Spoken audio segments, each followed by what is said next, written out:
사사기 7장 9절에서 18절까지 제가 공독해 드리도록 하겠습니다.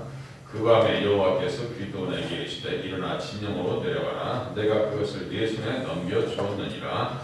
만일 내가 내려가기를 두려워하거든 네 부하 부라와 함께 그 진영으로 내려가서 그들이 하는 말을 들으라. 그 후에 네 손이 강화해져서 그 진영으로 내려가리라 하시니 기드온이 이에 그의 부하 부라와 함께 군대가 있는 진영 근처로 내려간즉 미디안과 아말렉과 동방의 모든 사람들이 골짜기에 누웠는데 메뚜기의 많은 수와 같고 그들의 낙타의 수가 많아 해변에 모래가 많은 같은지라. 기드온이 그곳에 이른즉 어떤 사람이 그의 친구에게 꿈을 말하여 이르기를 보라 내가 한 꿈을 꾸었는데 꿈에 보리떡 한 덩어리가 미디안 진영으로 불려 들어와 한 장막에 이르러 그것을 쳐서 무너뜨려 우익쪽으로 엎으니 그 장막이 쓰러지더라.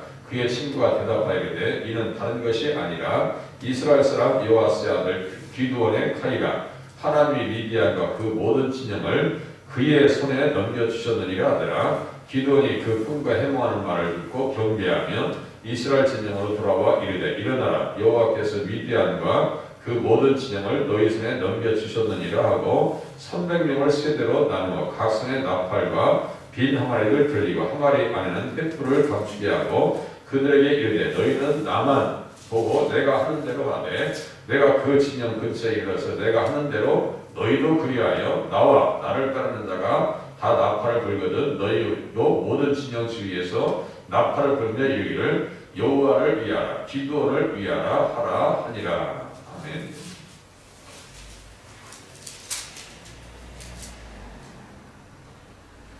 기드온과 300명의 용사를 하나님께서 선발하시고 미디안 연합군을 이미 기드온의 손에 들어가게 하셨음을 확산시켜주는 장면입니다. 승리의 징표를 보여줍니다. 사명을 하게 시켜주시고 승리도 확증시켜주고 승리에 대한 징표도 13절에서 14절을 꿈의 이야기를 통해서 확고하게 해주십니다. 그래서 내가 그것을 내 손에 넘겨주셨느니라. 왜 하나님께서 이스라엘 백성들에게 이렇게 전쟁에 관여하시고 왜 이렇게 하나님께서 간섭을 하십니다. 그것은 하나님께서 언약하신 말씀에 신실하시기 때문입니다. 그 땅과 자손과 복에 대한 말씀을 여기에다 또 같이 삽입해서 보지 않냐면 이 전쟁의 정당성을 우리가 이해할 수가 없어요. 그냥 한 민족과 한 민족 간의 민족의 갈등, 나의 전쟁 정도밖에 치부되지 않냐면 성령의 의미가 이게 축소되는 거예요.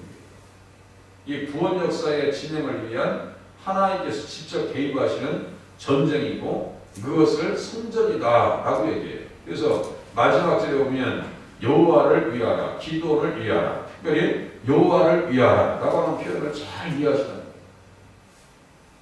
하나님께서 어떤 말씀을 계속해서 이끄시려고요? 그 땅에 오시는 예수님으로 말미암아 천하 만민이 복을 받게 하시려면 이스라엘 백성들을 통해서 예수님이 오셔야 되는데 그 땅에 대한 관심과 또 그 땅에 대한 간섭하심이 계속 이루어지고 있는 거예요. 그 땅이 없어지고 이스라엘 민족이 없어지면 하나님의 언약은 무너지는데 하나님께서 하신 말씀이 다 무효가 되는데 이스라엘 백성이 잘 나왔든 못 나왔든 하나님께서는 그 전쟁에 개입하실 수밖에 없는 거예요. 역사의 현장 속에서 누구를 들어 세우셔서요? 하나님의 일꾼들, 하나님께서 세우시는 사람들을 통해서 그 전쟁과 하나님의 언약이 계속 이루어지도록 역사하십니다. 이것이 구속사 진행의 하나의 과정이에요. 구원 역사의 진행의 한 과정이더라. 이것을 도외시하고 성경을 볼 수가 없어요. 하나님은 말씀에 신실하신 분입니다.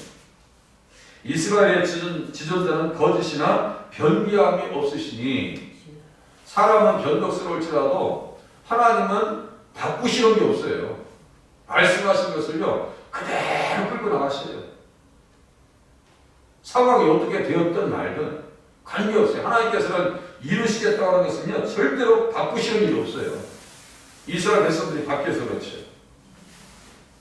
하나님은 사람이 아니시니 거짓말을 하지 않으신다라고 써 있어요. 거짓말을 하실 수가 없다는 거예요. 모세 오경을 통해서 하나님께서 언약하시고 그 땅에 반석이 되신 예수님, 높뱀으로 달려서 바라보기만 해도 살 수 있는 그러한 은혜, 십자가의 예수님, 달리실 예수님을 미리 다 보여줬어요. 그래서 그 땅에서 무엇을 이루시려고 하시느냐? 하나님의 십자가의 사건을 통해서 온 인류에게 구원의 문을 활짝 열으시려고 지금 이 전쟁에 간섭하고 계시는 것입니다.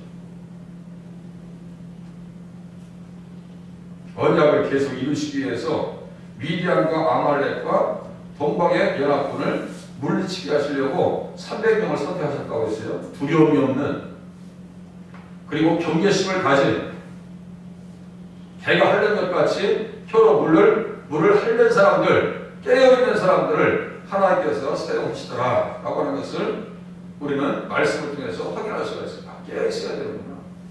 하나님을 두려워해야지 세상을 두려워하지 말아야 되겠구나. 이 말씀을 통해서 확인할 수 있어요. 하나님 앞에 쓰임받는 사람들.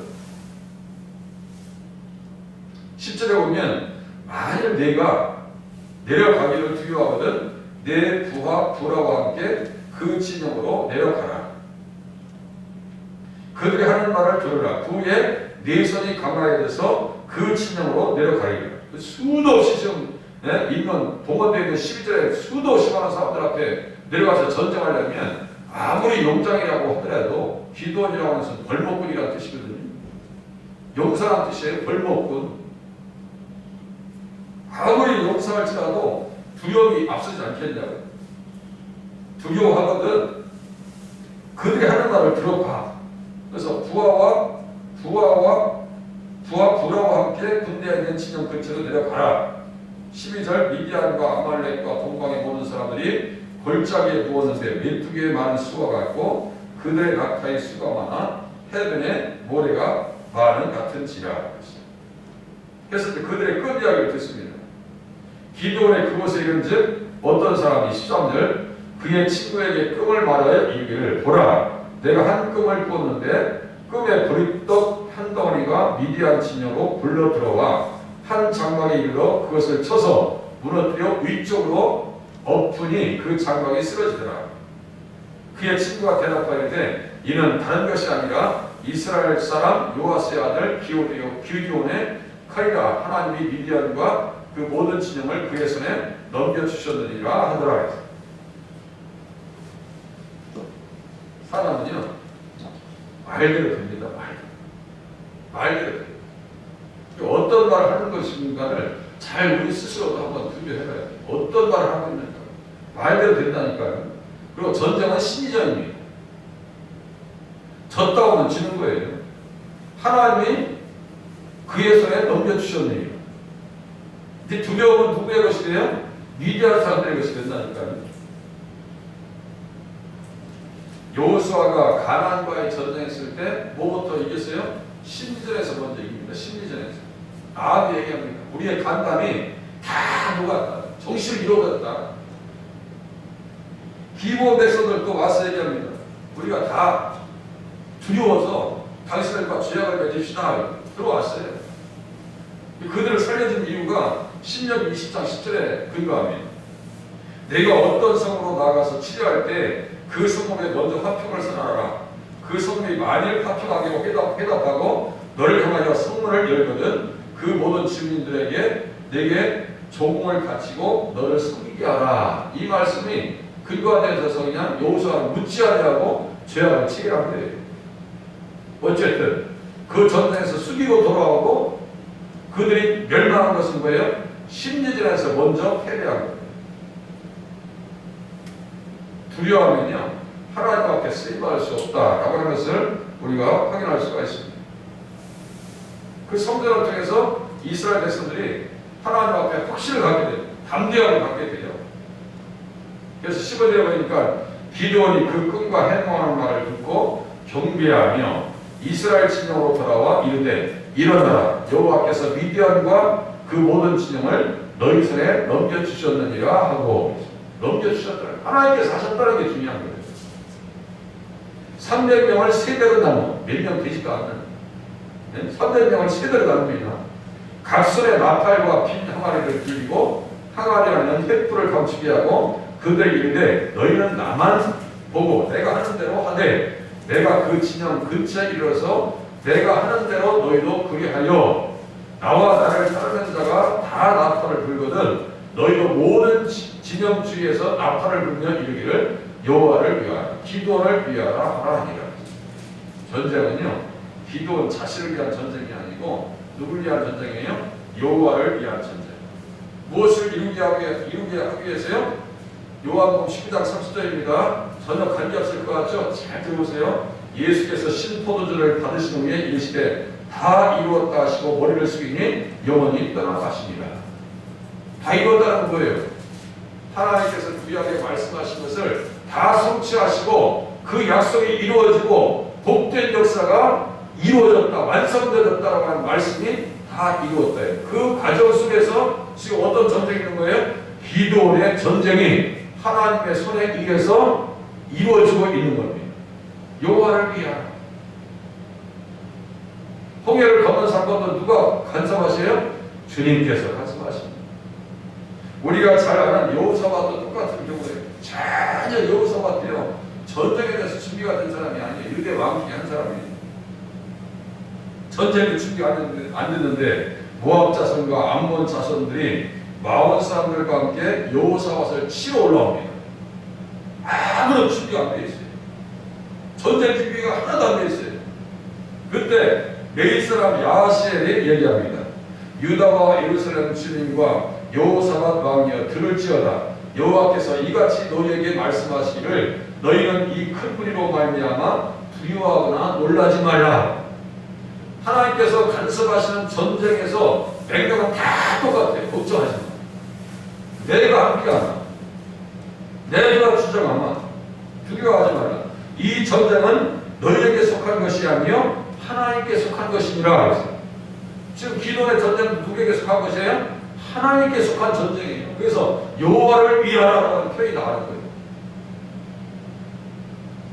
하나님께 속한 전쟁은 누가 간섭하신다고요? 하나님께서 간섭하십니다.